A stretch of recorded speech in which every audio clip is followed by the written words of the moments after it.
Welcome to this session.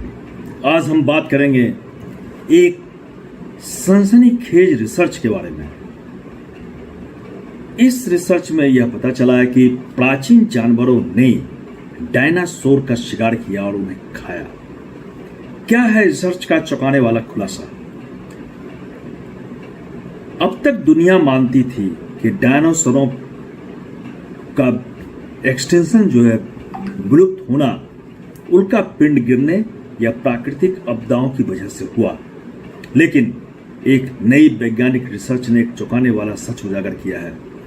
कुछ प्राचीन शिकारी जानवरों ने डायनासोरों का शिकार किया और उन्हें खाया और उनके विलुप्त होने में महत्वपूर्ण भूमिका निभाई है।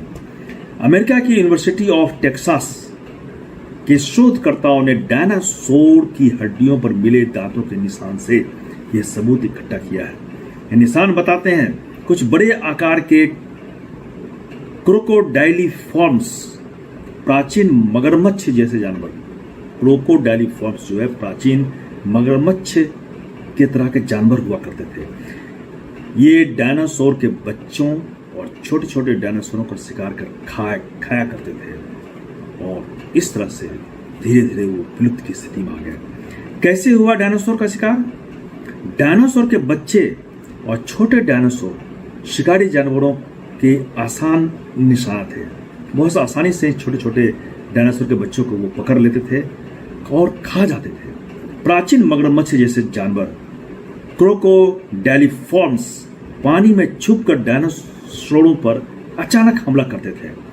इन शिकारी जीवों के तेज दांत, मजबूत जबड़े डायनासोरों की हड्डियां तक तोड़ सकते थे।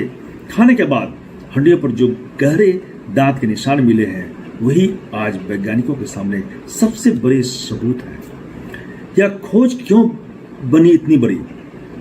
यह सिद्ध करता है कि डायनासोरों के विलुप्त होने में न केवल प्राकृतिक घटनाएं बल्कि अन्य जीवों के शिकारी व्यवहार ने भी बड़ा योगदान किया है। यह हमारी पृथ्वी के प्राचीन जीव, एंशिएंट लाइफ की समझ को पूरी तरह से बदल देता है। यह दिखाता है जीवन का संघर्ष, सर्वाइवल स्ट्रगल करोड़ों सालों से चलता आ रहा है, जहां ताकतवर ही टिक पाते हैं। कौन कौन से जानवर डायनासोर को खाते थे, ये आप जानें। क्रोकोडाइलिफॉर्म्स प्राचीन मगरमच्छ जैसे जानवर जो हैं, वो पानी के पास रहते थे और अचानक हमला करके छोटे छोटे डायनासोरों को, उनके बच्चों को ये पकड़ लेते थे और खाते थे।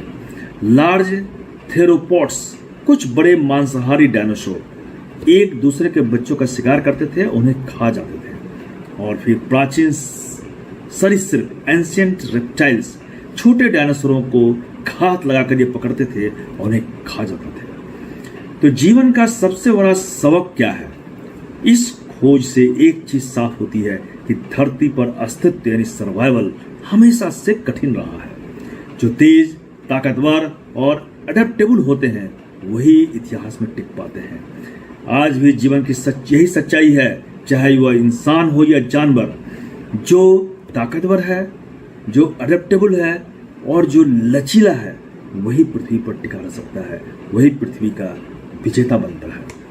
तो आइए हम भी अपने आप को इस तरह से ढालें कि हम भी मजबूत बने, पृथ्वी के विजेता बने और पृथ्वी पर इतिहास रचे। धन्यवाद।